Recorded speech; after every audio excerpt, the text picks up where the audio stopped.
नमस्कार आप सभी का। आज के कार्यक्रम में मैं हूं doctor Niti Shikha, associate dean, Indian school of public policy. और हम आज लेके आए हैं बहुत ही इंटरेस्टिंग वेबिनार आपके लिए। शीर्षक है लोक नीति माइनस लोक इज इक्वल टू लोकतंत्र क्वेश्चन मार्क। जिसका मतलब है कि अगर लोक नीति से लोगों को निकाल दिया जाए, उनको सब्सट्रैक्ट कर दिया जाए, तो क्या वह लोकतंत्र के बराबर है? क्या वो लोकतंत्र लोकतंत्र वैसा संभव है जिसमें से लोगों की उपस्थिति लोक नीति में ना हो? और ये बहुत ही इंटरेस्टिंग और इम्पोर्टेंट मुद्दा है, जिसके लिए हमारे समक्ष हमारे देश के जाने माने कमेंटेटर, ब्रॉडकास्टर, एंकर जुड़े हुए हैं, श्री जैनेंद्र सिंह जी। जैनेंद्र सिंह जी असिस्टेंट डायरेक्टर भी हैं प्रोग्राम विंग के, ऑल इंडिया रेडियो नई दिल्ली से। और इनकी अभिरुचि लोक नीति में बहुत गंभीर रूप से है। और जैनेंद्र जी, बहुत बहुत स्वागत आपका आज के जी, कार्यक्रम में। धन्यवाद। जैसा जैसा कि मैं समझ सकती हूँ सर कि आपने अपने पोजीशन के माध्यम से आपने नीतियों पे काफी चर्चा वर्णन किया होगा, और आपने 2 दशक से भी ऊपर नीतियों को बनते, उभरते, निखरते और गिरते भी देखा है। तो बहुत बहुत स्वागत आपका। जी, मैं धन्यवाद। अपने बहुत बहुत धन्यवाद सर। मैं अपने दर्शकों को ये भी बता दूं कि हम अभी चर्चा करेंगे जनेंद्र जी से के साथ, और बाद में हम एक जो लोक नीति पाठ्यक्रम आईएसपीपी जो ऑफर कर रहा है उसके विषय में भी जानकारी देंगे। पर बातचीत में जाने से पहले एक छोटी सी जानकारी दे दूं कि लोक नीति पाठ्यक्रम जो आईएसपीपी ऑफर कर रहा है, वह पहला पाठ्यक्रम है जो हिंदी भाषियों को मद्देनजर रखते हुए बना है। 4 महीने का पाठ्यक्रम है। एडमिशंस खुल गई हैं, 17 दिसंबर को बंद हो रही हैं। और हमारे जो ऑर्गेनाइजर्स हैं चैट बॉक्स में इसकी जानकारी, इसका लिंक और देंगे। तो आपको और मैं विस्तृत रूप से जानकारी दूंगी इस पाठ्यक्रम के बारे में, पर मुझे पता है कि आप पाठ्यक्रम से ज्यादा जैनेंद्र जी को सुनने आए हैं, तो मैं बीच में नहीं खड़ी होंगी आपके और हमारे मुख्य अतिथि के। जैनेंद्र जी, आप थोड़ा सा आप प्रकाश दें इस बात पर, इस मुद्दे पर कि लोक नीति माइनस लोक क्या लोकतंत्र है? यह जो सवाल है, इस पे यदि आप प्रकाश दें और बताएं कि यह सवाल आम भारतीयों को इस सवाल पे सोचना, इस सवाल से साझा करना क्यों आवश्यक है? देखिए नीति जी, सबसे पहले तो आपका बहुत-बहुत आभार कि आपने मुझे ये मौका दिया। जो मुद्दा मुझे सबसे ज़्यादा उत्प्रेरित भी करता है, सबसे ज़्यादा जिसको लेकर मेरे मन में बार-बार सवाल उठते हैं, उस पर बात करने का मौका दिया। दरअसल आप 2 दशक की बात कर रही हैं, पिछले लगभग 3 दशक से ज़्यादा समय से मैं आकाशवाणी से जुड़ा हूँ। आकाशवाणी से जुड़ने की वजह से मैं जो बात बताना चाह रहा हूँ कि इस जुड़ाव की वजह से मुझे देश के सामान्य से सामान्य जन तक पहुँचने का मौका मिला है। उनकी बात को इस प्लेटफ़ॉर्म पर रखने का मौका मिला है। उनकी जो चुनौतियाँ हैं, जो परेशानियाँ हैं, उन सब के बारे में बहुत करीब से मैंने उसको देखा है, उसे इस प्लेटफ़ॉर्म पर प्रस्तुत किया है। अब होता क्या है कि जब आप इस तरह से जुड़ते हैं, तो आप उनका इन सारी परिस्थितियों का हिस्सा बन जाते हैं। और जो उनकी तकलीफें, उनकी चुनौतियाँ, उनके संशय, उनकी परेशानियाँ हैं, वो सारी आपकी भी हो जाती हैं, अगर आपके अंदर उस तरह की संवेदना होती है। इस वजह से मुझे ये चीज़ बार-बार कचोटती रही है। जैसे-जैसे मैं और आगे बढ़ता हूँ, तो मुझे और भी ज़्यादा चीज़ें नज़दीक से नज़र आती हैं। तो वहाँ से मेरे मन में इस तरह के सवाल उठने शुरू हुए। अच्छा, मैं चूँकि एक भारत सरकार का या प्रसार भारती जो कि एक ऑटोनोमस बॉडी है, स्वायत्त संस्था है भारत सरकार की, उसमें आकाशवाणी के माध्यम से काम कर रहा हूँ। तो सरकार का पक्ष भी मैं देखता हूँ। सरकार की जो पूरी प्रक्रिया है संचालन की, नीतियों को बनाने की, जो योजनाएँ होती हैं उसे तैयार करने की, संसद से लेकर ज़मीन तक वो किस तरह से पहुँचती हैं, वो भी प्रक्रिया मैं देखता हूँ। तो उसमें जो विरोधाभास नज़र आते हैं, उसकी वजह से मुझे ये चीज़ और ये सवाल मेरे मन में बार-बार उठता रहा है। हमारा देश जो है वो लोकतंत्र है और दुनिया का सबसे बड़ा लोकतंत्र है। सबसे माना जाता है कि सशक्त भी है। सशक्त सिर्फ इसलिए इस रूप में माना जाता है कि हम इतने वर्षों से 75वां वर्ष हम मना रहे हैं, आज़ादी का अमृत महोत्सव मना रहे हैं, 75वें वर्ष में हैं हम। तो 75 वर्षों में जब ये देश आज़ाद हुआ, उसके बाद से और 1950 से ये देश जो है एक संविधान के अंतर्गत उसका संचालन होता है। हमारा संविधान 26 जनवरी 1950 को लागू हुआ। तो उस संविधान में सबसे पहला जो पन्ना है, वो प्रस्तावना का जिसको कहते हैं कि संविधान की आत्मा है। उस आत्मा में जो वाक्य है, शब्द हैं 3, बातें बहुत सारी हैं, बहुत महत्वपूर्ण है, लेकिन जो 3 शब्द हैं कि वो एक है कि अंगीकृत किया, हमने उसको अडॉप्ट किया। हमने मतलब we the people of India, Bharat के लोगों ने अंगीकृत किया, अधिनियमित किया और उसे आत्मार्पित किया, स्वयं को अर्पित किया। ये लोग कह रहे हैं, लेकिन वो लोग कहाँ हैं? वो लोग किस स्थिति में हैं? वो लोग उन लोगों तक संविधान के जो तमाम मौलिक तत्व हैं, जो प्रस्तावना से लेकर हमारे 400 से भी ज़्यादा जो उसमें धाराएँ, अनुच्छेद और अलग-अलग तमाम तरह की चीज़ें, वो उन तक कहाँ पहुँची, किस रूप में पहुँची, वो जानते भी हैं कि नहीं जानते हैं? उसका महत्व भी वो समझते हैं कि नहीं समझते हैं? तो ये एक बहुत बड़ा प्रश्न मेरे सामने आता है। दूसरी तरफ जैसे मैंने चीज़ों को जब समझा भारत सरकार कहें या राज्य सरकारें भी अपने-अपने स्तर पर जो भी प्रयास करती हैं, बहुत सारा आर्थिक रूप से पैसा खर्च होता है, योजनाएँ बनती हैं, बहुत सारी चीज़ें बनती हैं। धरातल पर जाते-जाते उनका स्वरूप बदल जाता है। जिनको पहुँचना चाहिए उन तक पहुँचती नहीं है या उन तक पहुँचती भी हैं तो उसका लाभ उनको पूरा नहीं मिलता या उनका लाभ कोई और उठा लेता है। तो ये जो प्रक्रिया है, ये कहीं न कहीं बहुत बड़ी एक चुनौती मुझे नज़र आती है। इसलिए मुझे ये लगता है देखिए बापू ग्राम स्वराज की बात करते थे और बापू के लिए, राष्ट्रपिता महात्मा गांधी के लिए राजनीतिक स्वतंत्रता एक उनके जीवन का मूल उद्देश्य नहीं था। जो संघर्ष उन्होंने किया, सत्य अहिंसा का हथियार लेकर सत्याग्रह के माध्यम से वो उनका उद्देश्य ये था कि सामाजिक स्तर पर एक चेतना का लोगों में चेतना पैदा हो, उनका उत्थान हो। तो उसके बाद वो आर्थिक हो, राजनीतिक हो या कोई भी पक्ष हो जीवन का या समाज का, उसको वो स्वयं संचालित कर पाएँगे। इसीलिए ग्राम स्वराज की परिकल्पना उन्होंने की, जहाँ व्यक्तियों का प्रतिनिधि नहीं, बल्कि स्वयं व्यक्ति जो है नीति निर्धारण की जो प्रक्रिया है, लोक नीति के उद्देश्य से, उसमें वो स्वयं भागीदार बने। लेकिन वो क्या है? यही प्रश्न है, क्योंकि वो नहीं है। और जो लोकतंत्र हमने विकसित किया है, वो लोकतंत्र प्रातिनिधिक लोकतंत्र है या संसदीय व्यवस्था जो है इसमें प्रतिनिधियों के माध्यम से सरकार चलती है, लोगों के माध्यम से नहीं चलती। ये सहभागी लोकतंत्र नहीं है, ये प्रतिनिधिक लोकतंत्र है। इसलिए क्योंकि लोग चुनते तो हैं ज़रूर प्रतिनिधि अपने, लेकिन उस चुनाव में वो कितने स्वतंत्र हैं।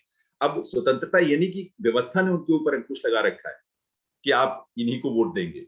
ये जो बंधन है, स्वयं लोगों ने अपने ऊपर, अपनी सोच से, अपने जागरूकता की कमी से, अपने पारंपरिक जो उन्होंने रीतियाँ हैं, कुरीतियाँ हैं कह लीजिए, जाति के बंधन हैं, वहाँ धर्म के बंधन हैं, वहाँ क्षेत्र के बंधन हैं, वहाँ लालच भी है व्यक्ति का कि किसी जो प्रत्याशी ने या किसी राजनीतिक दल ने उनको ये लालच दिया, उस लालच के पीछे वो भागते हैं और यहाँ तक जाते हैं कि मैंने देखा है, खुद अपनी आँखों से देखा है कि चुनाव में और खासतौर पर जो स्थानीय स्तर पे चुनाव होते हैं, पंचायत चुनाव होते हैं ग्राम सभा के या जिला पंचायत के, वहाँ जो कॉलोनियाँ हैं, बस्तियाँ हैं, वहाँ सक्षम लोग हैं, वहाँ उनको शराब उपलब्ध कराना, वहाँ उनको जो नॉन-वेज या दावत उनको खाना-पीना, ये सब चीज़ें करते हैं। अब इन चीज़ों से अगर कोई व्यक्ति के मत पर प्रभाव पड़ता है, तो हम उसे ऐसा लोकतंत्र नहीं कह सकते जो लोगों द्वारा संचालित हो, ऐसे लोगों द्वारा जो प्रबुद्ध हैं।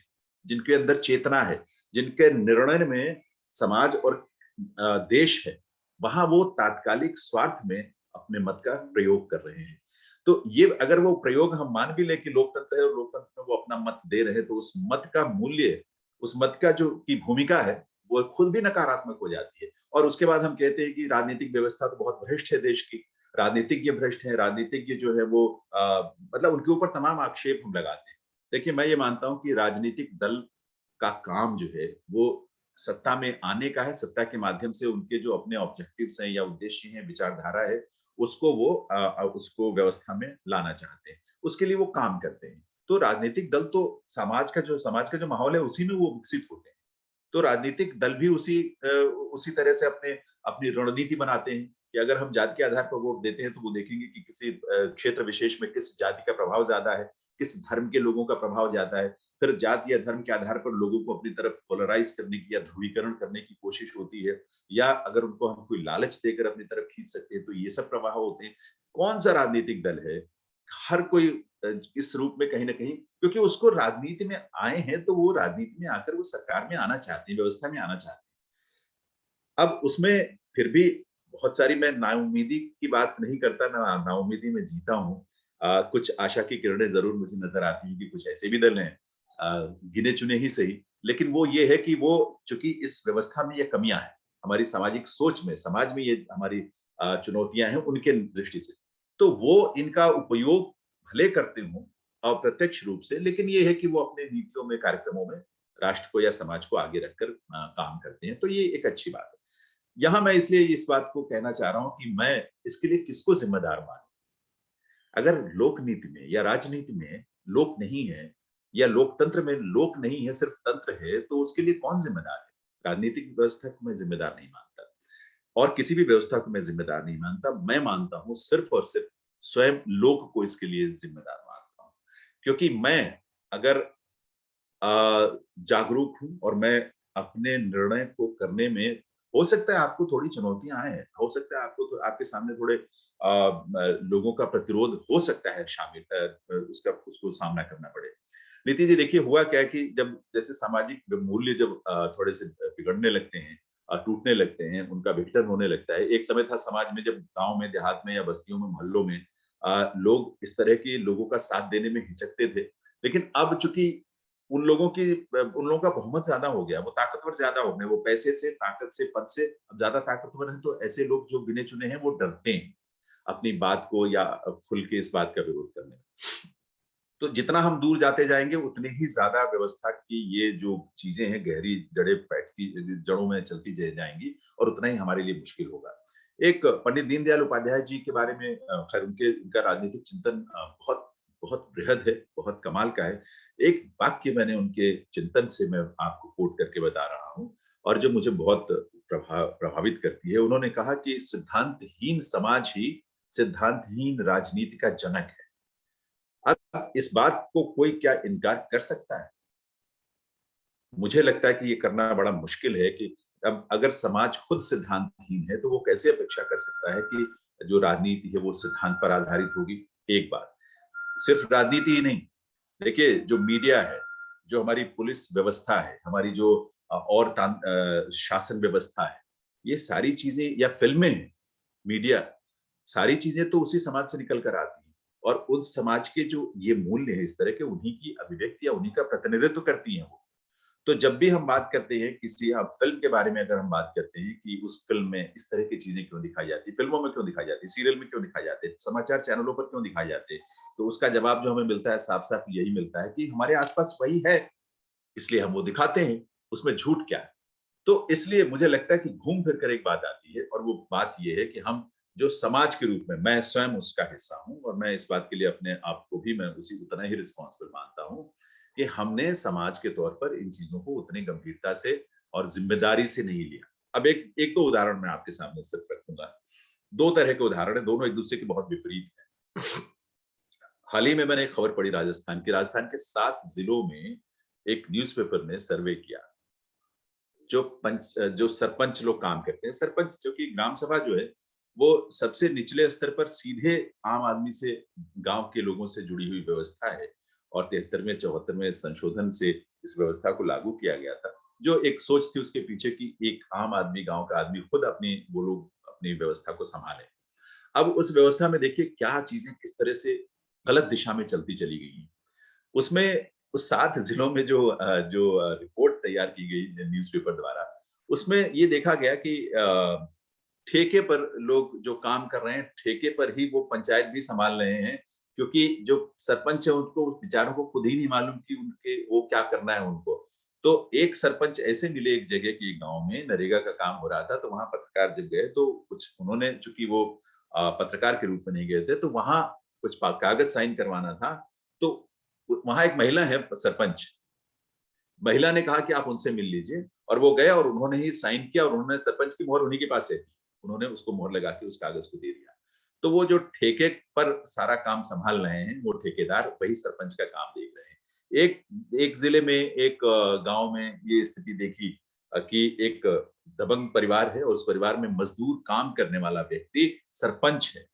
लेकिन सारा जो पंचायत करना, लोगों के बीच में काम करना, सरपंच की ज़िम्मेदारियाँ या दायित्व या उसका लाभ लेना, वो सारे के सारा उस जो मालिक हैं, दबंग परिवार के जो भी होंगे, वो उठाते हैं।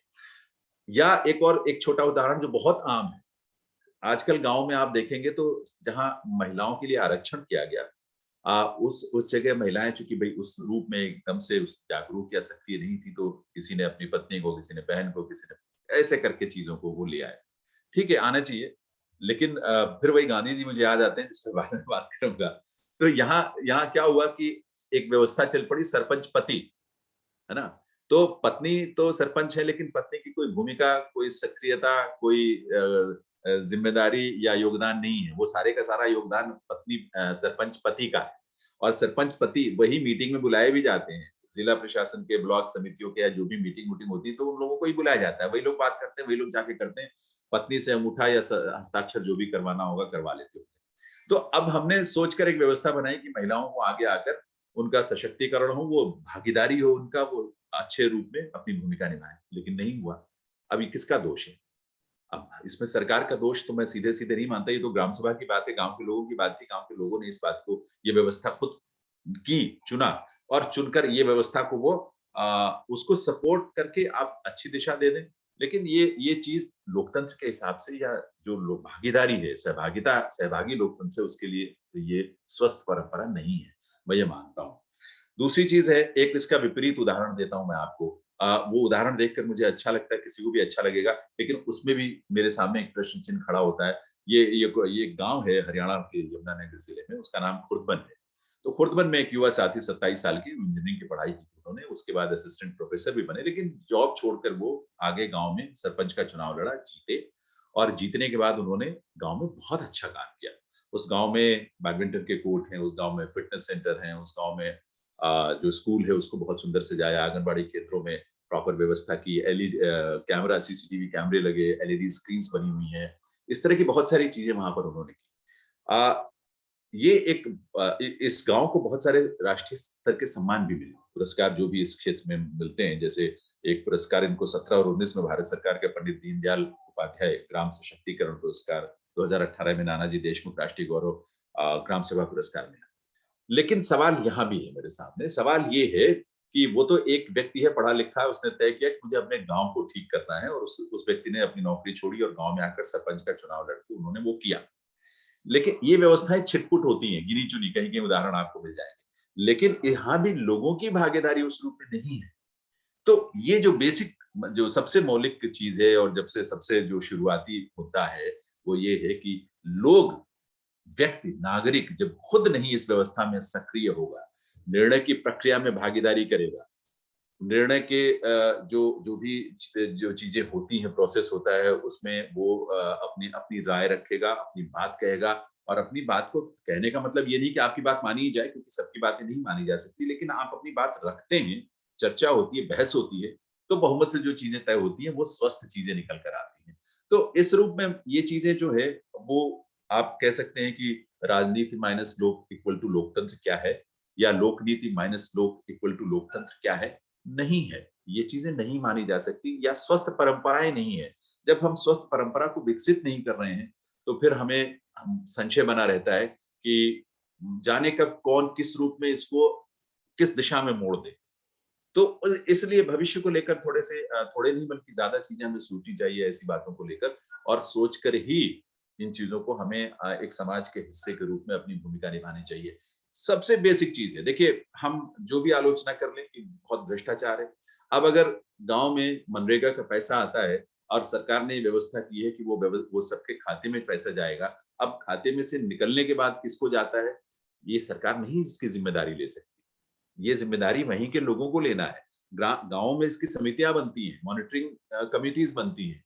अब इसका मतलब अगर वो गाँव में वो पैसा उनकी जगह या किसी माध्यम से, क्योंकि ये चीज़ें खुद मैंने देखी हैं कि आपके आधार कार्ड वो रख लेगा जो भी ठेकेदार है या ग्राम सरपंच है या जो भी होगा और जब उसकी अपनी इच्छा पूरी हो जाएगी जिस रूप में भी होनी है, तो आपको वो जो आपका आधार कार्ड दे देगा। तो ये पूरे देश में अलग-अलग रूपों में ये व्यवस्था है। इन व्यवस्थाओं को सही करने की ज़िम्मेदारी सिर्फ़ और सिर्फ़ लोक की है। ये राजनीति की नहीं है, ये सरकार की नहीं है, ये प्रशासन की नहीं है, वो कर ही नहीं सकते, कभी नहीं कर सकते। तो फिर एक ही रास्ता बचता है कि हमें लोक को बीच में नीति में भी, राजनीति में भी और व्यवस्था में भी एक सक्रिय भागीदारी और सक्रिय भूमिका में उनको आना होगा, हमें आना होगा। एक और उदाहरण देता हूँ, मुझे याद आ रहा है कि एक बहुत सुदूरवर्ती गाँव है। अब देखिए सरकार ने स्वच्छ भारत आंदोलन में एक अभियान में देश भर में शौचालय बनाए, बहुत सारी चीज़ें की। एक सुदूरवर्ती उत्तराखंड के गाँव में शौचालय बना, बहुत सुंदर और अच्छा, बढ़िया से अच्छा बना। लेकिन कुछ समय बाद किसी ने उसके बारे में फ़ोटो खींचकर उसको ट्वीट किया और टैग किया पीएमओ को, कि देखिए आपने शौचालय बनवाया था, इसके हाल देखिए इसका क्या है। अब एक क्या शौचालय की व्यवस्था को प्रधानमंत्री कार्यालय या प्रधानमंत्री के स्तर पर उसको देखा जाएगा, देखभाल की जाएगी? शौचालय बनाकर प्रशासन ने, सरकार ने आपको दिया, तो क्या स्थानीय स्तर पे हम अपने एक नागरिक के रूप में, एक समाज के हम हिस्से के रूप में, एक गाँव के लोग, ये मोहल्ले के लोग, क्या अपने शौचालय को भी ठीक से नहीं रख सकते? हम हर चीज़ के लिए व्यवस्था पर निर्भर करते हैं, पर हम कोई ज़िम्मेदारी नहीं उठाते और उस ज़िम्मेदारी को न उठाने की वजह से व्यवस्था फिर अपने हिसाब से चीज़ों को दिशा दे देती है। तो इस रूप पे मुझे चीज़ों को लेकर थोड़ी चिंता रहती है।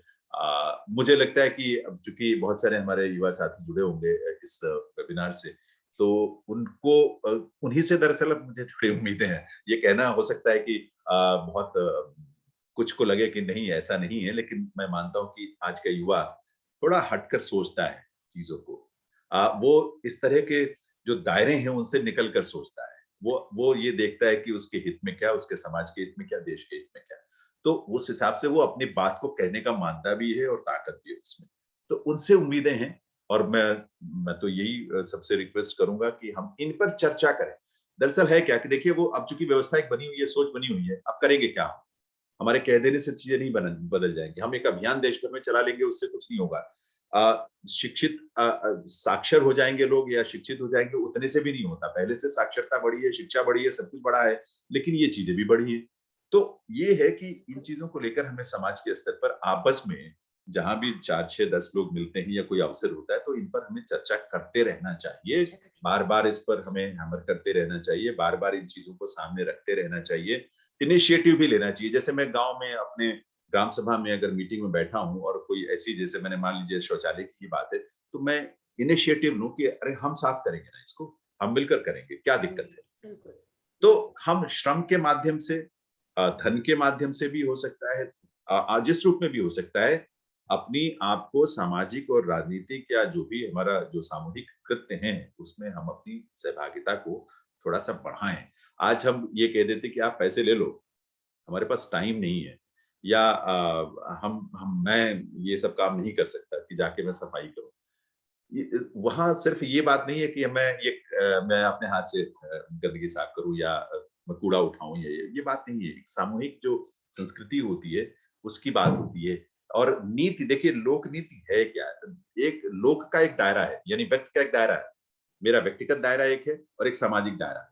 जहाँ साझेदारी वाली व्यवस्था में मैं शामिल हूँ, तो वहाँ जो भी चीज़ें होंगी, वो चाहे सिंचाई के लिए हो, कृषि के लिए हो, सुरक्षा के लिए हो, चिकित्सा के लिए हो, शिक्षा के लिए हो, वो ऐसी नीति जो लोक के लिए है और जो साझेदारी में होती है, लोक की साझेदारी में हो, लोगों के लिए हो और उनकी साझेदारी उसमें। तो यहाँ इस दृष्टि से अगर हम देखते हैं, तो मुझे लगता है कि ये चीज़ सबसे बेसिक चीज़ है। बाकी चीज़ ये ठीक होगी तो बाकी चीज़ें बहुत अच्छे से और तेज़ी से बेहतर हो पाएँगी। तो ये संक्षेप में इस बात को मुझे मालूम नहीं कि मैंने संक्षेप में कहा है या थोड़ी विस्तार में कह दिया है।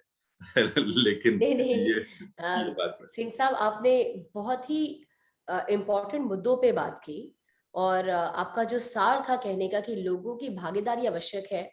Over dependence on state will not do any good ji, और अगर व्यवस्था में लोगों की भागीदारी नहीं होगी तो व्यवस्था अपने हिसाब से लोगों को घुमाएगा। बिल्कुल, पर अगर लोग बिल्कुल। चाहते हैं कि व्यवस्था उनके अनुसार हो, उनके मनोनुकूल हो, तो उनकी भागीदारी आवश्यक है। और 2 चीज़ आपने बड़ा इंटरेस्टिंग एग्ज़ाम्पल दिया। एक मनरेगा का दिया और देखिए मनरेगा एज़ अ पॉलिसी शुरू में कितना डाउट था लोगों को कि कैसे इसको इम्प्लीमेंट किया जाएगा, और डीबीटी के माध्यम से, डायरेक्ट बेनिफिट ट्रांसफर के माध्यम से कितनी अच्छी से, कितनी सुचारू रूप से जी, लोगों के अपने खाते में पैसे आने लगे। बिल्कुल। और मैं बताऊं अपने दर्शकों को कि मुझे अभी भी याद है कि मैं बहुत ही यंग लॉ स्टूडेंट थी उस समय दिल्ली में, और हमारे जो को फाउंडर हैं आईएसपीपी के, डॉक्टर पार्थ जेशा, आज से कम 25 दशक पहले वो डीबीटी की बात करते थे, और लोगों हुँ, को लगता था कि क्या अनहोनी बात करी जा रही है, बिकॉज लोगों की मतलब समझ के परे था कि डीबीटी कैसे हो सकता है, क्योंकि हमारा मानना था कि people can not be trusted with money and state can not give money. तो लोग जो पॉलिसीज जो डिजाइन होती थी उसमें मिड डे मील में राशन दिया जाता था, पर खाने का पैसा नहीं दिया जाता था, क्योंकि उनको लगता था कि ये पैसा माँ बाप के हाथ में जाएगा और उसका जी, दुरुपयोग होगा। तो बट अब देखा जाए कि policy design has taken a 360 degree turn, और अब लोगों को ट्रस्ट किया जा सकता है पैसे से। और एक उदाहरण जो डॉक्टर पार्थ जेशा हमेशा देते हैं, एक बिहार सरकार का देते हैं कि बिहार सरकार पूरी दुनिया में लड़कियों को कैसे शिक्षा में से जोड़ा जाए, कैसे कंट्रोल किया जाए decline participation of girls in schools. तो केंद्र सरकार ने सोचा कि चलो लड़कियों को साइकिल दिया जाए, कि साइकिल के बाद को चला करके वो स्कूल आएंगी। और फिर स्टेट को बोला गया कि हर एक स्टेट अपने अनुसार इसको इम्प्लीमेंट करे। जी, तो बिहार सरकार ने सोचा कि प्रोक्योरमेंट करना साइकिल को, फिर उसको बंटवाना, इससे अच्छा होगा कि जो भी राशि आती है 3-4 हजार रुपए, जो भी राशि आती है वो डायरेक्टली पेरेंट्स को, डायरेक्टली छात्रा के अकाउंट में चला जाए। तो आप लोग अनुमान लगाइए कि क्या यह सफल हुआ डायरेक्ट पैसे देना, कि इसमें घोटाला हुआ, और किस प्रतिशत की सफलता की प्रतिशत क्या थी, क्या परसेंटेज था ऑफ सक्सेस। और जब भी मैं ये सर्वे करती हूँ सिंह साहब, जवाब आता है 30%, 40% सक्सेसफुल, लोग खा गए होंगे पैसे। हुँ, और आप विश्वास नहीं कीजिएगा कि स्टेट में सबसे सक्सेसफुल पॉलिसी इंप्लीमेंटेशन में इस उदाहरण को दिया जाता है। 90% सक्सेस हुआ था इस पॉलिसी का, क्या जिसका बात! मतलब है कि लोगों ने उससे साइकिल खरीदा।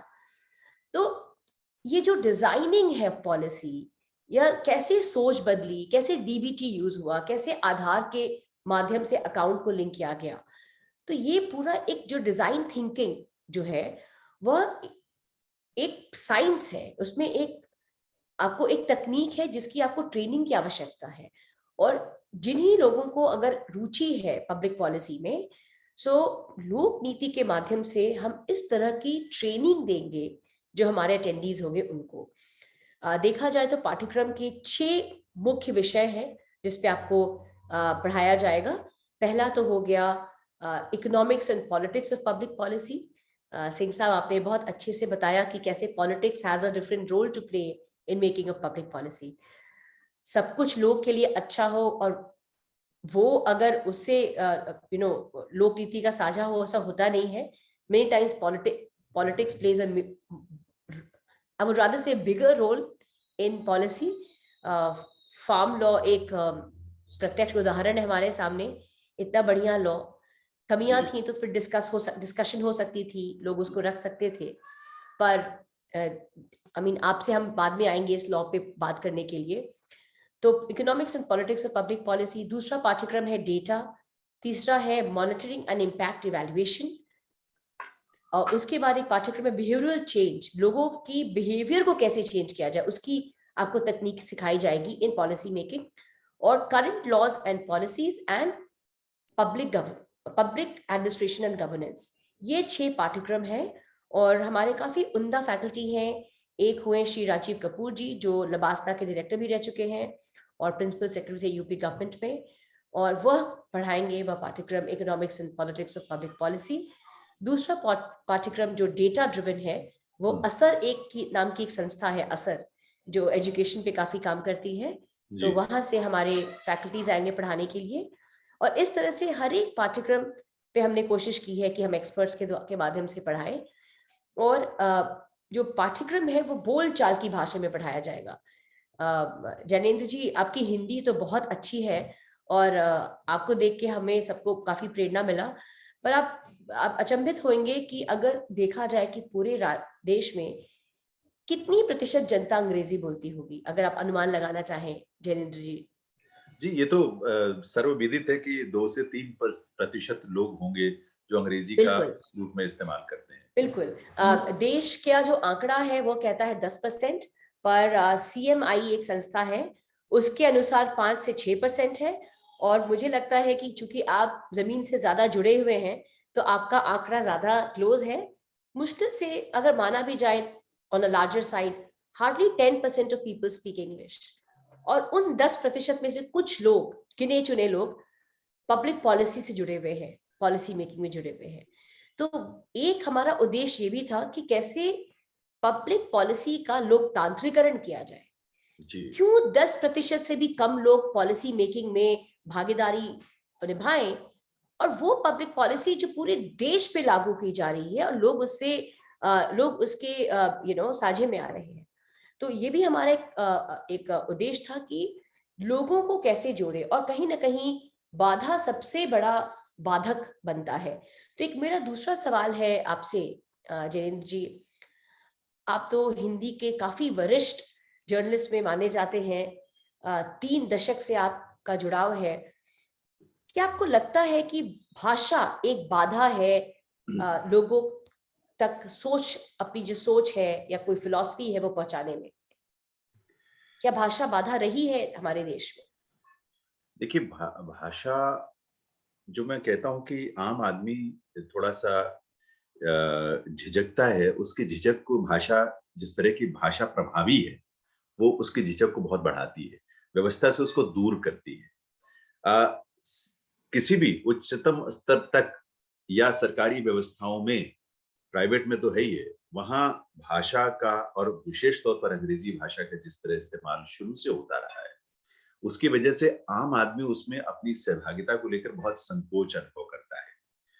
और जो पिछले कुछ वर्षों में हिंदी का प्रयोग बढ़ा भी है, वो हिंदी ऐसी है जो राजभाषा विभागों द्वारा जो जिसका अनुवाद करके वो भाषा जब लोगों के बीच में आती है, तो वो किसी के समझ में नहीं आती, किसी के पल्ले नहीं पड़ती। उसकी उसकी सबसे बड़ी समस्या यही है कि वो अनुवाद की गई भाषा होती है और अनुवाद भी इतना खराब होता है। तो जो मौलिक भाषा होनी चाहिए, हमारी मातृभाषा होनी चाहिए। अगर हम तमिलनाडु में हैं, तो तमिल में लिखी हुई चीज़ें हों, अंग्रेजी में उसका अनुवाद अलग से किया जाए, लेकिन मौलिक लेखन जो है उसका तमिल में होना चाहिए, तभी लोगों को समझ में आएगा। हिंदी भाषी क्षेत्र है, तो हिंदी में उसका मौलिक लेखन होना चाहिए। भाषा एक बहुत बड़ी दीवार बन जाती है हमारी व्यवस्था में, आम लोगों के जुड़ने में। चूँकि ये शुरू से एक रहा है और पिछले कुछ वर्षों में ये चीज़ और भी बढ़ी है क्योंकि अंग्रेज़ी भाषा का जो एक लगता है कि हम वैश्वीकरण की दिशा में आगे बढ़ रहे हैं, तो अंग्रेज़ी भाषा का इस्तेमाल बहुत ज़रूरी है। ये है, इसको हम इनकार नहीं कर सकते। लेकिन जब अंग्रेज़ी माध्यमों से पढ़ाई नहीं होती थी स्कूलों में, तब क्या हमारे देश के लोग वैश्विक स्तर पर कोई उनकी भूमिका नहीं होती थी? आप बापू को देख लें, महात्मा गांधी जी को देख लें, आप उस समय के लगभग सभी बड़े लीडर्स के बारे में मैं पढ़ता हूँ। सभी ने जाकर विदेशों में पढ़ाई, सभी ने वैश्विक स्तर पर और लोगों ने लेखन भी किया, उसमें अंग्रेजी में भी लेखन किया, गुजराती में भी किया, हिंदी में भी किया। तो मुझे भाषा को लेकर जो मुझे ये चिंता थोड़ी-सी रहती है, जिसकी वजह से हमारे समाज में जो दूरी बढ़ जाती है, दीवार खड़ी हो जाती है, कुछ खास लोग और बाकी सब लोगों के बीच में, वो यही है कि भाषा को जब समाज के एक वर्ग ने ऐसा सोचकर उसको दिन-रात खाने-पीने, सोने उठने-बैठने में अंग्रेजी भाषा को इस्तेमाल कर लिया। स्कूल में आप पढ़ते हैं, भई घर में भी माँ-बाप या परिवार वाले आपके ऊपर ये दबाव बनाते हैं या माहौल बनता है कि आप अंग्रेजी में ही बात करें बच्चों के साथ। इससे एक भाषा से और वो भाषा जो आपकी जड़ों से जुड़ी हुई भाषा है, उससे आप वंचित हो जाते हैं। उसके उससे वंचित होने की वजह से क्या होता है कि फिर आप उनके संवेदनाओं से, उस बड़े समाज की संवेदनाओं से आप दूर हो जाते हैं, कट जाते हैं। और दूर होकर कट जाते हैं, उसके बाद जब वो चूँकि आप एक सत्ता के केंद्र बिंदु में हैं, यानी आप इस पोज़ीशन में हैं कि आप बड़ा रोल प्ले कर रहे हैं, बाकी लोगों की अपेक्षा जो सामान्य जन हैं, तो आपके रोल प्ले करने में आपका जो कंट्रीब्यूशन योगदान जिस रूप में होना चाहिए, ऐसे रूप में जहाँ लोक नीति बीच में शामिल हो, लोग शामिल वो हो नहीं पाता है। वो अपने परसेप्शन के हिसाब से, अपनी अवधारणा के हिसाब से चीज़ों को करते हैं। तो ये एक बहुत बड़ी चुनौती है। भाषा को तो निश्चित देखिए, भाषा का लोकतांत्रिकरण क्यों नहीं होना चाहिए? हम व्यवस्था का लोकतांत्रिकरण कर रहे हैं, तो भाषा का क्यों नहीं होना चाहिए? मैं जो देखिए 10% का भी जो आप जैसे कह रही हैं है क्या कि बोलने को मैं कह सकता हूँ कि मैं भी अंग्रेजी बल्कि मैं लिखता हूँ अपने अगर प्रोफाइल में जहाँ कितनी भाषाएं आप जानते हैं, बोलते हैं, लिखते हैं, तो मुझे मैं उसमें अंग्रेजी भी लिखता हूँ, मैं उसमें पंजाबी भी जो मैंने सीखी है, मैं उसमें अपनी जो भी मातृभाषाएं इस तरह की मैं लिखता हूँ। लेकिन उससे मैं अंग्रेजी भाषी नहीं हो जाता। अंग्रेजी में पढ़ने, लिखने, बोलने वाले जो हैं, वो 2-3% ऐसे होंगे क्योंकि अब कर्नाटक में भी या तमिलनाडु में भी ऐसा नहीं कि आम जनजीवन में अंग्रेजी बोलते हैं, वो तो अपनी भाषा बोलते हैं, अपनी मातृभाषा बोलते हैं। बंगाल में जाएँगे तो बंगाली वो तो कहीं भी दुनिया के किसी भी कोने में होते हो, बांग्ला में बात करेंगे। तो भाषा का लोकतांत्रिकरण क्यों नहीं होना चाहिए? होना चाहिए और उससे व्यवस्था को बल मिलेगा, उससे लोगों की सहभागिता बढ़ेगी, लोगों का व्यवस्था में विश्वास बढ़ेगा, ट्रस्ट लेवल एक अच्छा बनेगा। तो इसलिए जो आपने पूछा भाषा वो बहुत महत्वपूर्ण है और उसकी भूमिका बहुत महत्वपूर्ण है। आप एक उदाहरण देता हूँ मैं आपको, गांधी जी जब यहाँ दक्षिण अफ्रीका से वापस भारत आए थे 1915 में, उन्होंने एक शुरुआत की अ, गोपाल कृष्ण गोखले उनके गुरु उनको मानते थे वो और गोखले ने उनको कहा कि पहले आप देश में घूमो, भ्रमण करो, लोगों के बीच में जाओ और तब उसके बाद 1 साल का समय दिया था उन्होंने गांधी जी को। और उन्होंने कहा कि 1 साल में आप देश में भ्रमण करके लोगों से मिलो, बात करो। आपको कुछ नहीं करना, कोई राजनीतिक रैली, कोई समारोह, कोई इस तरह की चीज़ों में नहीं जाना। गांधी जी ने वो भ्रमण किया।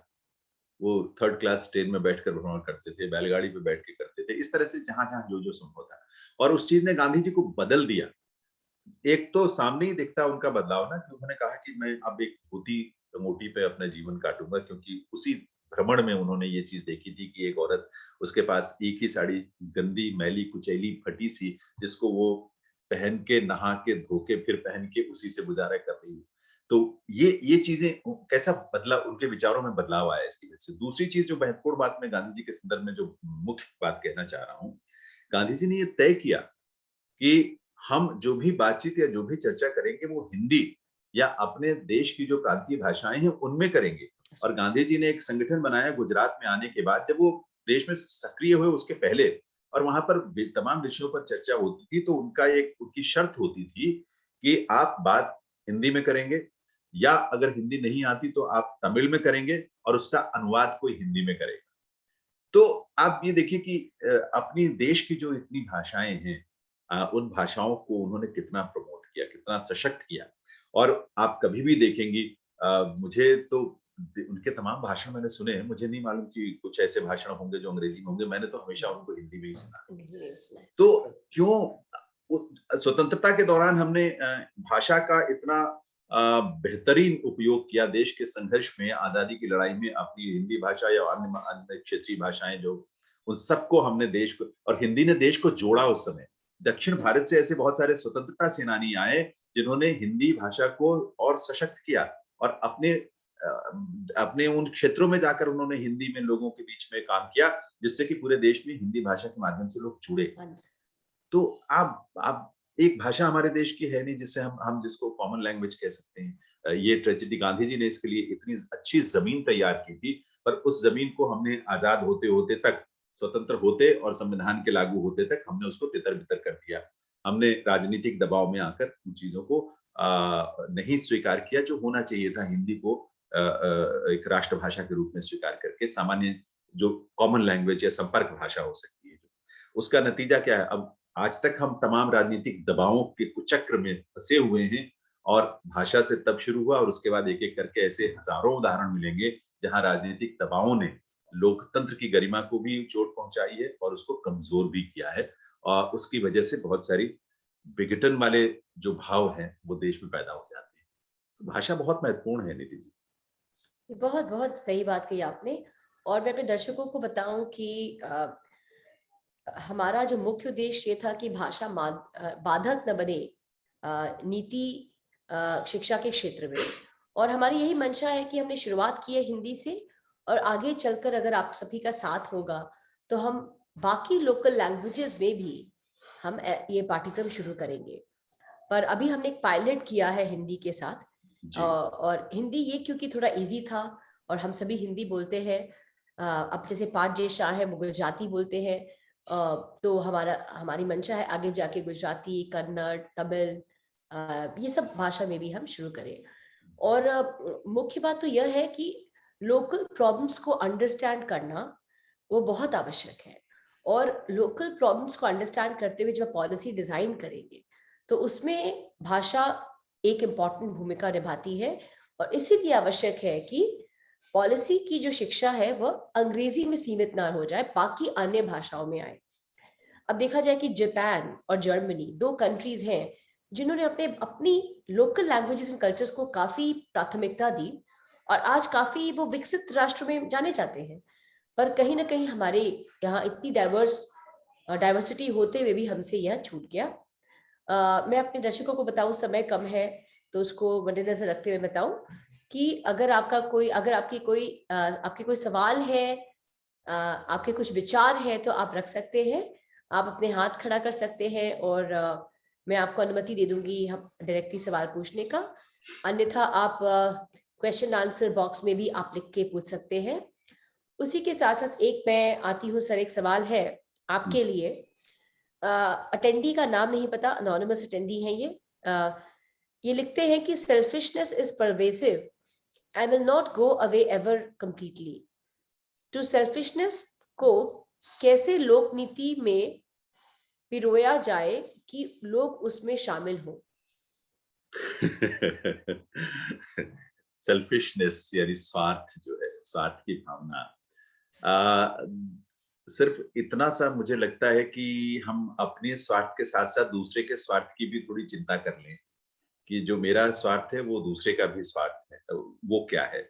या जो गांधी जी कहते थे या जो भी विद्वान लोग इस तरह की बातें बार बार कहते रहते हैं, या संविधान भी हमारा कहता है, कानून कहता है कि आपकी स्वतंत्रता, मौलिक स्वतंत्रता वहां खत्म हो जाती है जहां वो दूसरे की मौलिक स्वतंत्रता पर आघात करने लगे या दीवार बन जाए या उसकी रास्ते में रुकावट बन जाए।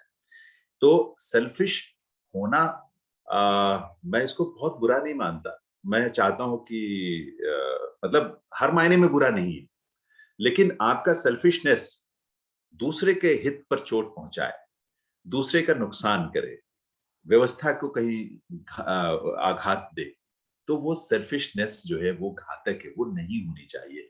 लेकिन आप चाहते हैं कि आपका आपका बच्चा पढ़ लिख कर अच्छा अच्छा करियर बने, आगे बढ़े। आप चाहते हैं कि आपके घर में समृद्धि हो, उसके लिए आप मेहनत कर रहे हैं, आप परिश्रम कर रहे हैं। आप चाहते हैं कि आपके घर के आसपास माहौल हरा भरा हो, तो आप पेड़ लगा रहे हैं। भले इसमें स्वार्थ हो आपका, लेकिन इसका इसका लाभ औरों को भी मिलेगा। आप अगर आपकी बेटी या आपका बेटा, अगर आप उसे अच्छी परवरिश देते हैं, स्वार्थवश ही देते हो, लेकिन अगर वो अच्छा इंसान बनकर निकलता है तो उसका लाभ सिर्फ आपको नहीं या परिवार को नहीं मिलने वाला है। उसका लाभ समाज को मिलेगा, उसका लाभ देश को, मानवता को मिलेगा। कोई सीमा नहीं है उसके लाभ की कि कहाँ-कहाँ, किसको-किसको वो फायदा पहुँचाए। तो एक बात इसको बेसिक तौर पर मुझे लगता है कि इतनी बात तो आप मान के चलें, क्योंकि किसी की भी किसी भी तरह की कोई भावना या स्वतंत्रता या जो भी आपके भाव हों, वो अनंत नहीं है, वो लिमिटलेस में नहीं हो सकते वो।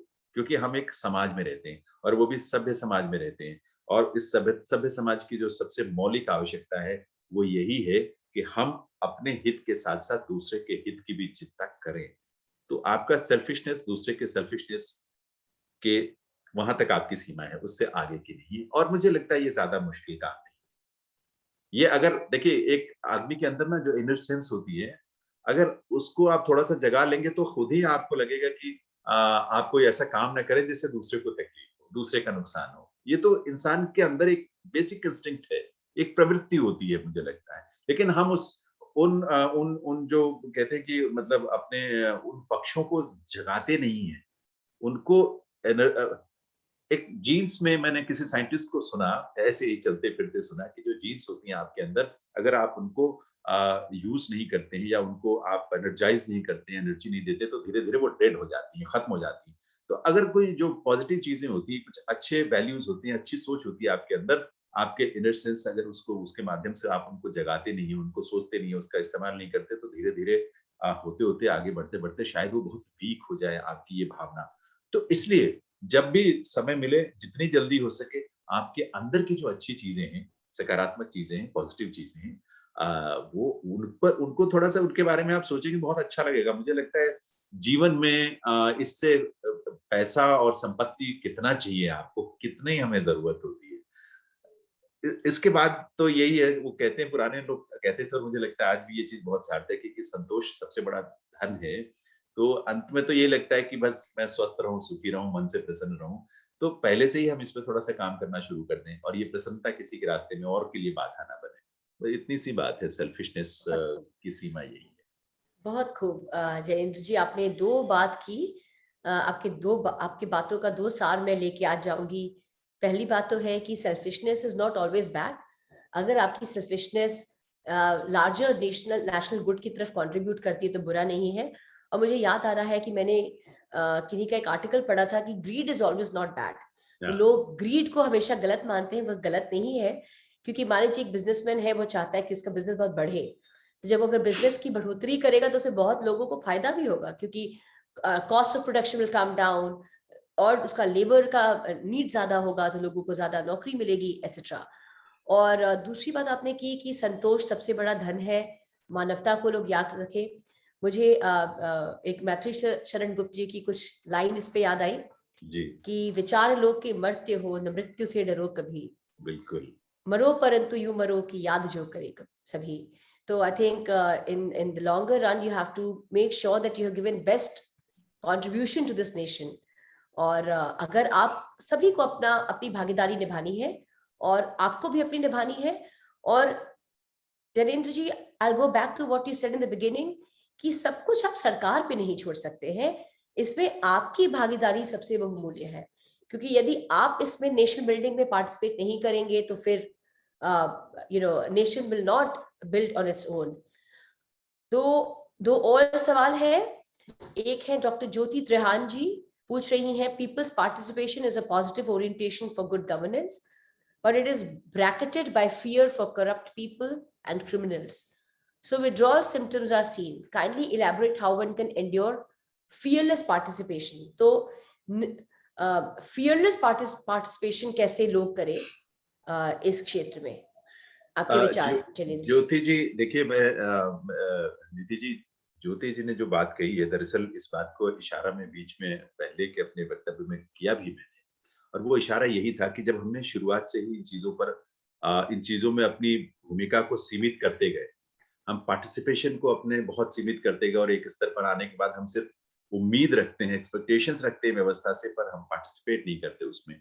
तो उसका नतीजा ये होता है कि धीरे-धीरे ऐसे एलिमेंट्स, ऐसे तत्व व्यवस्था पर हावी होने लगते हैं, उसको अपने चंगुल में लेने लगते हैं और एक स्थिति ऐसी आती है जब वो हमारे लिए ही थ्रेट बन जाते हैं, व्यवस्था के लिए। व्यवस्था में जो सही लोग हैं, अच्छे लोग हैं, सभ्य लोग हैं या जो व्यवस्था को ठीक करना चाहते हैं, उनके लिए एक थ्रेट और एक वो चुनौती बन जाती है। इसके इसका तरीका ये चैलेंजिंग है, बहुत चुनौतीपूर्ण है क्योंकि हमने बहुत समय गँवाया है इन चीज़ों को इग्नोर करने में। आज हम लोक नीति की बात कर रहे हैं, ये चीज़ें तो शुरू से वैसे तो मैंने बचपन में अपने देखा है। मैं आपको अपने गाँव की बात बताऊँ, गाँव में जब पंचायत होती थी, हम लोग छोटे थे, बच्चे थे, तो हमें नहीं पता होता था कि यहाँ पे किस तरह की चर्चाएँ क्या हैं। क्योंकि जब लोग बैठते थे, मीटिंग करते थे, तो हम लोग तो छोटे बच्चे बस खेलते-कूदते रहते थे आस-पास और वो लोग अपनी चर्चाएँ करते थे। और कभी-कभी जब खूब बहस होने लगती थी, गरमा-गरम बहस होती थी, तो हमें लगता था अरे अब पता नहीं क्या होने वाला है। तो तब हम उधर आकर्षित होते थे या ध्यान जाता था। लेकिन उस गरमा-गरम बहस के बाद भी जब सब हटते थे, तो पता लगता था जो लोग वहाँ लड़-भिड़ रहे थे, 4-6 लोग और साथ में बैठ के किसी के घर में इकट्ठे चाय पी रहे हैं, किसी के घर में इकट्ठे बैठकर कुछ चर्चा कर रहे हैं, जो भी बात है। तो वहाँ का जो हैंगओवर होता था वो रहता नहीं था, वो खत्म हो जाता था।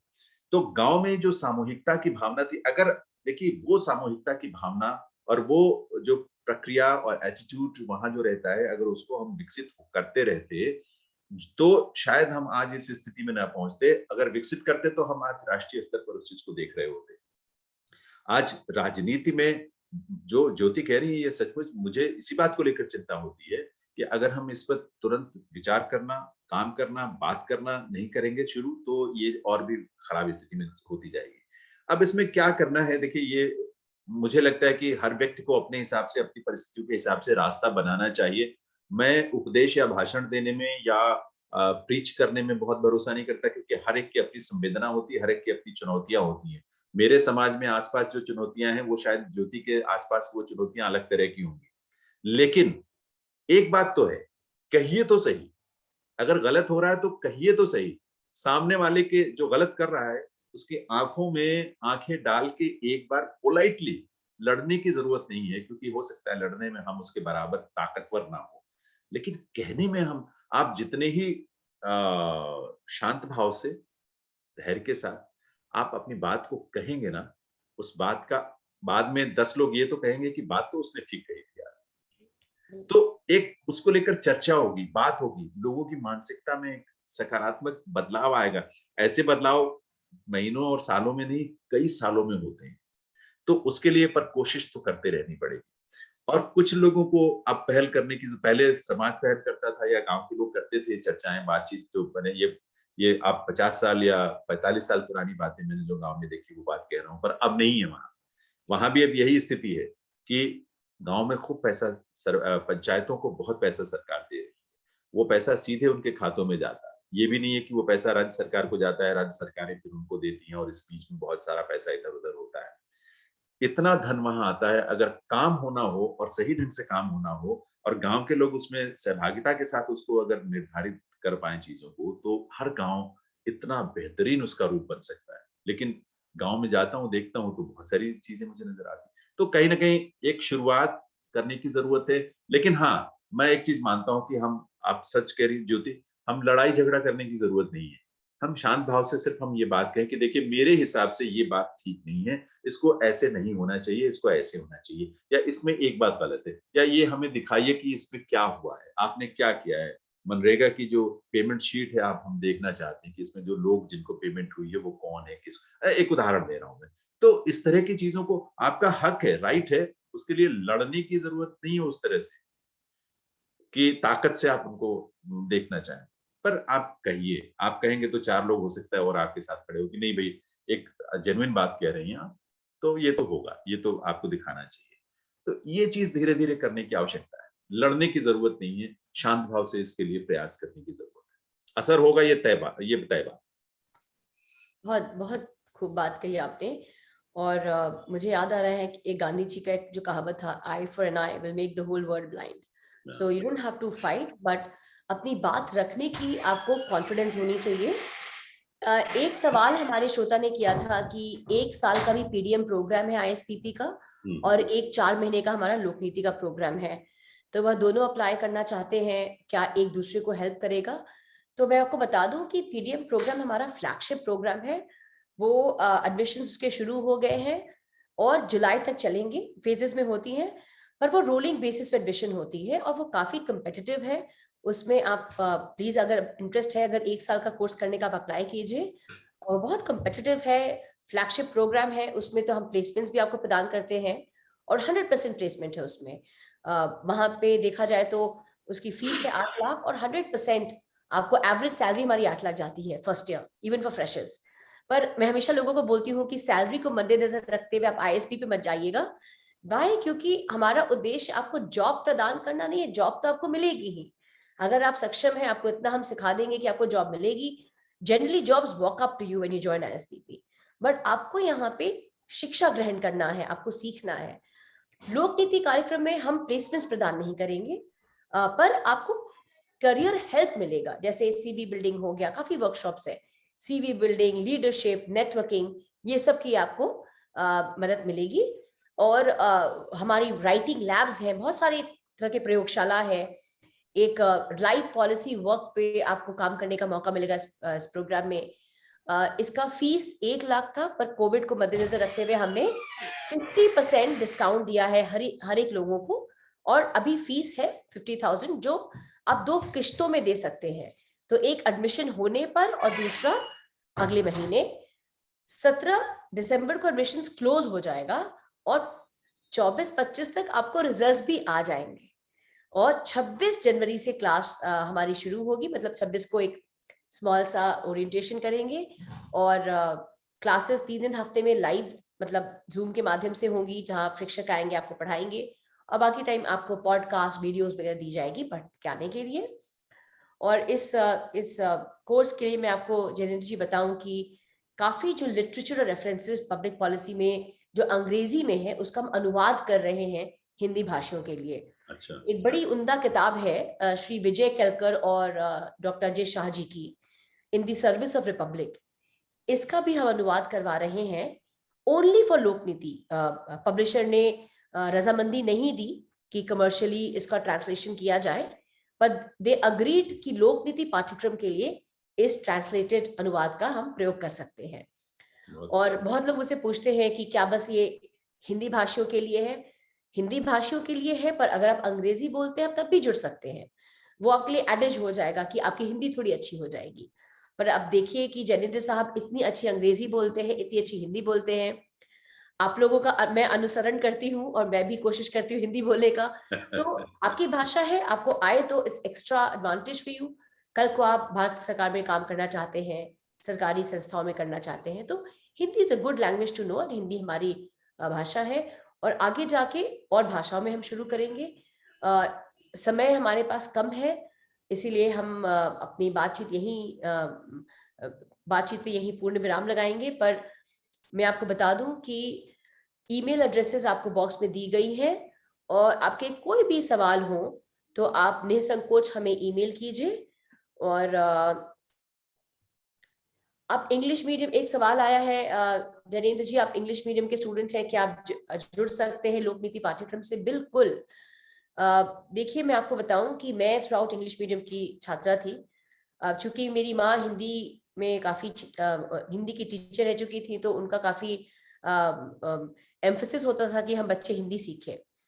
और जब लोकनीति पाठ्यक्रम से मैं जुड़ी तो मैंने अपनी हिंदी की पूरी किताबों को वापस निकाला, वापस से पढ़ना शुरू किया। और it's good to know a language. मतलब मैं तो देखती हूँ कि आप डैड फेलोशिप लेके अगर आप जर्मनी जा रहे हैं तो वहां पे government insist that you know the language. तो आप इसमें, आप इंग्लिश मीडियम से तो आप जुड़ सकते हैं। इनफैक्ट आप आंसर्स भी इंग्लिश में भी सबमिट कर सकते हैं। मतलब मुझे लगता है कि पूरे भारत में कोई ऐसा कोर्स नहीं होगा जो इतना पर्सनलाइज्ड एजुकेशन दे रहा है, जहां की आपको मटेरियल्स हिंदी इंग्लिश दोनों में उपलब्ध हो। टीचर्स इंग्लिश में पढ़ाएंगे, हिंदी इंग्लिश का प्रयोग करके आपको पढ़ाएंगे। आप इंग्लिश में भी अपने आंसर्स दे सकते हैं। तो आइडिया इज कि लैंग्वेज एज अ बाधा नहीं बने, and you are able to convey what you want to convey. हम एक शब्दावली भी क्रिएट कर रहे हैं जनेंद्र जी, बिकॉज इसमें क्या होता है कि पब्लिक पॉलिसी में ऐसे टर्म्स होते हैं जो हिंदी स्पीकर शायद नहीं समझ पाए। जी। कुछ ऐसे टर्म्स हैं जिसका हिंदी अनुवाद संभव भी नहीं है। जैसे एक टर्म है नज। अब उसको अब क्या कहूनी मारना आप नहीं बोल सकते साइंस में। तो उसका हम एक शब्दावली बना रहे हैं, Hindi to English, English to Hindi. और जहां उसका हिंदी में अनुवाद नहीं संभव है, उसको हम एक्सप्लेन कर रहे हैं हिंदी में कि इस टर्म का मतलब क्या है। तो काफी नई चीजें हो रही हैं। अभिषेक जी पूछ रहे हैं कितने स्टूडेंट्स होंगे। देखिए, लिमिटेड सीट्स है, ओनली 40 सीट्स आर अवेलेबल। हम 40 से ऊपर नहीं चाहते क्लास हो। और 2 से 3 दिन शुरू में इन पर्सन होगा, जहां पे हम आपकी व्यवस्था करेंगे पूरा। we will arrange the stay and accommodation for you in Delhi या किसी और जगह पे जहां भी हम चाहें। तो आशा, हम क्या सोच रहे हैं कि 1 हफ्ते का इन पर्सन क्लास होगा, कुछ दिन कोर्स के शुरुआत में, कुछ दिन कोर्स के एंड में। और वो पूरा जो फीस है उसका, वो कवर्ड है आपकी फीस में।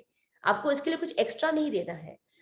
पर हमारी ये चेष्टा थी कि कैसे पार्टिसिपेंट्स एक दूसरे को जाने, उनको नेटवर्किंग का मौका मिले। इसीलिए हम वर्कशॉप जो है, जो आपको इन पर्सन ही हो का वर्कशॉप है, कुछ आपको स्किल वर्कशॉप्स है, वो आपको इन पर्सन ही वो इफेक्टिव हो पाएंगी। तो इसीलिए हम 2 से 3 दिन हम शुरू में आपको दिल्ली, अभी तो सोच रहे हैं दिल्ली बुलाने का, दिल्ली बुलाएंगे। एंड में भी आपको जब सर्टिफिकेट ग्रांट करेंगे उसमें आपको बुलाएंगे। और वो सब ISPP जो है उसका कॉस्ट बेयर करेगा, ये फीस में इंक्लूडेड है। तो अगर आप इस चेतना से जुड़ना चाहते हैं, आप इस क्रांति से जुड़ना चाहते हैं, तो अवश्य अप्लाई कीजिए। और जैनेंद्र जी, आपका बहुत बहुत धन्यवाद। आज मुझे बहुत सीखने को मिला आपसे बातचीत करके, और मुझे पूर्ण विश्वास है कि हमारे श्रोता भी बहुत कुछ सीखे। जाते जाते यदि आपके 2 शब्द हो जाए। पहली बात तो यही सीखने पर मेरे से क्योंकि सीखना सिखाना वो उद्देश्य नहीं है, मैं चाहता हूँ हर व्यक्ति अपने आप में एक इंस्टीट्यूशन है, उसके पास भी विचार हैं, भावनाएँ हैं, वो अपने ही अंदर से उन चीज़ों को महसूस कर पाए तो ज़्यादा बेहतर है। और एक चीज़ चूँकि समय का अभाव है इसलिए ज़्यादा कुछ बातचीत तो नहीं है, लेकिन कोई एक एक छोटी-सी शुरुआत मैं ज़रूर रिक्वेस्ट करूँगा कि हम सब अपनी-अपनी जगह करें। दरअसल शिक्षा ने देखिए मैं शायद अगर मैं मुझे लगता है कि मैं आकाशवाणी में ना आता, तो शायद मैं इस संवेदना से, इस चेतना से इस रूप में जुड़ ना पाता। जो लोकनीति से जुड़ेंगे उनके लिए तो एक मंच है। मैं जिस पृष्ठभूमि से आया और जिस माहौल में आगे बढ़ा अपनी शिक्षा पूरी की, वहाँ इस तरह के कोई अवसर उपलब्ध नहीं थे, संसाधन भी उपलब्ध नहीं थे। तो उस स्थिति में आकाशवाणी में आने के बाद भी मेरे अंदर ये चेतना पैदा हुई। तो जहाँ भी आप जो जो भी काम कर रहे हैं, क्योंकि मैंने कई बार देखा है नीति जी की जो बच्चे मतलब बहुत सारे बच्चे बाद में बहुत चुनौती का सामना करते हैं, जो शुरू से अंग्रेजी माध्यम से पढ़े तो ज़रूर हैं और अच्छे इंस्टीट्यूशंस में, अच्छे स्कूल्स में पढ़े, अच्छे माहौल में पारिवारिक माहौल भी अच्छा रहा। लेकिन जब वो सामाजिक जीवन में आते हैं, करियर में अपने आते हैं, फील्ड में आते हैं, तो वो खुद बहुत बड़ी बाधा का शिकार होते हैं। क्योंकि मैं मीडिया की अगर बात करूँ, देखिए मीडिया में ज़ाहिर-सी बात है कि जो हिंदी भाषा के मीडियम हैं चैनल्स हैं या जो हमारे क्षेत्रीय भाषाओं के हैं, वो ज़्यादा उनकी पहुँच है, ज़्यादा मार्केट है, ज़्यादा करियर की अपॉर्च्युनिटीज़ या स्कोप है उसमें। अब वहाँ जब वो उन चैनल्स में, उन मीडियाज़ में आते हैं, तो वहाँ भाषा एक उनके लिए सबसे बड़ी कमी हो जाती है, बहुत बड़ी दीवार बन जाती है उनके सामने। फिर वो भाषा को लेकर बड़ी जद्दोजहद करते हैं। तो आप पढ़िए, जो भी पढ़ना है, जो भी करना है, लेकिन ये है कि आम जन की भाषा और उसकी संवेदना उसकी जो सेंसिटिविटी है, उसके साथ ज़रूर अपने को जोड़े रखिए। फ्यूचर में आपके बहुत काम आएगा ये। बहुत आप बेहतर कर पाएँगे अगर आप मुझे लगता है कि जो भी बापू से लेकर एक लंबी लिस्ट है इस देश में ऐसे लोगों की जिन्होंने जो इसी रास्ते पर आगे चलते हुए लोगों के बीच आज भी जिनको हम याद करते हैं क्योंकि वो लोगों की भाषा में, लोगों की संवेदना से, लोगों की चेतना से जुड़ पाए थे और जुड़कर उन्होंने समाज के या देश के लिए इतना कुछ किया, मानवता के लिए। ये कहीं न कहीं अपने अंदर हमें ज़रूर रखना चाहिए। दिखावे की बजाय एक सार्थक और ज़मीनी हकीकत को ध्यान में रखते हुए ज़मीन पर चलते हुए आप आसमान तक पहुँचेंगे तो आपकी वो एक टिकाऊपन आएगा आपके व्यक्तित्व में, आपके कृतित्व में, आपके करियर में। ये चीज़ थोड़ा मुझे लगता है कि शायद मैं अनुभव से इस बात को कह सकता हूँ अगर किसी के काम आ सके तो। बहुत-बहुत धन्यवाद। बहुत बहुत-बहुत सारे लोग धन्यवाद। मुझे प्राइवेटली मैसेज कर रहे हैं कि बहुत-बहुत अच्छा कार्यक्रम रहा। थैंक यू आप सभी को Jainendra ji uh, thank you so much and I really hope बहुत-बहुत that we have you back with ISPP at some other occasion. Thank you so much. बहुत-बहुत धन्यवाद हमारे श्रोताओं का और मृत्युंजय का जो आईएसपीपी की तरफ से ये ऑर्गेनाइज किया। सभी का बहुत-बहुत धन्यवाद।